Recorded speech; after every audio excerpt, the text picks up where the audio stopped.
Привет! Друзья, к нам часто обращаются клиенты с просьбой показать бинокли с так называемыми фейковыми характеристиками. Допустим, Nikon 70/70, Celestron 60/60, Bushnell 50/50 и так далее. Хотелось бы сразу заметить, что бинокли с подобными характеристиками просто не существует. Есть определенный сегмент китайских контрафактных, скажем так, товаров, на которых могут ставиться подобные цифры.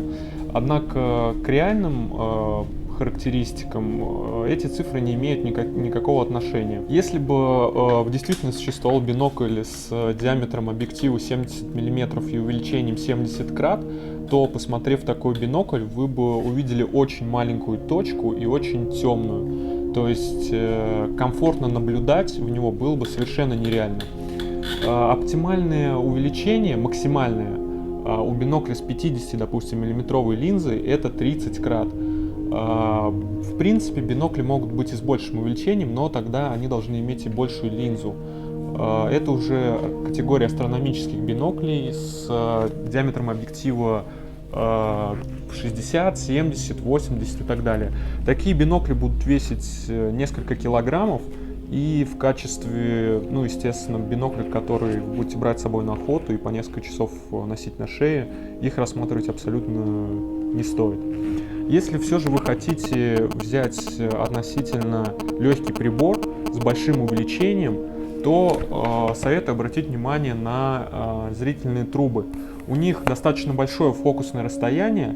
За счет этого, соответственно, при небольшом объективе они могут действительно показывать качественную картинку на больших увеличениях. Допустим, эта труба 30/50. Смотря в нее, вы не почувствуете откровенного дискомфорта.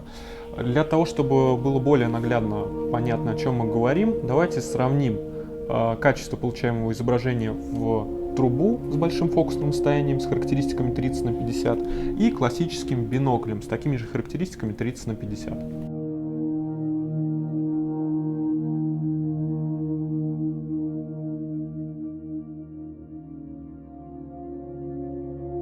При прямом сравнении вы можете видеть то, что труба дает изображение гораздо лучше за счет того, что конструктивно она имеет более большое фокусное расстояние. Соответственно, такие характеристики позволяют добиться более качественной картинки.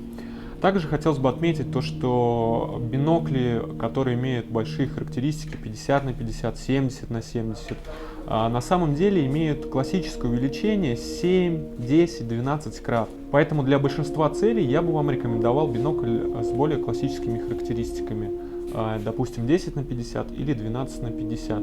Приводя простой пример, наблюдение номера автомобиля на большом расстоянии порядка километра, при прямом сравнении вы можете видеть то, что бинокль 12/50 показывает гораздо четче этот номер за счет отсутствия тряски и большей разрешающей способности.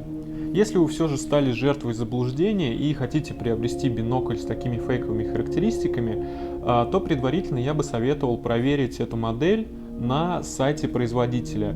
Если в каталоге действительно присутствует эта модель, то, скорее всего, бинокль действительно подлинный и характеристики верны. Подписывайтесь на наш канал, ставьте лайки. Все интересующие вас вопросы можете задавать прямо в комментариях под видео. Если вы все еще не определились с выбором бинокля, то посмотрите видео с соответствующей тематикой на нашем канале. А в следующем выпуске мы расскажем о опасности и вреде, которые несут в себе фейковые бинокли.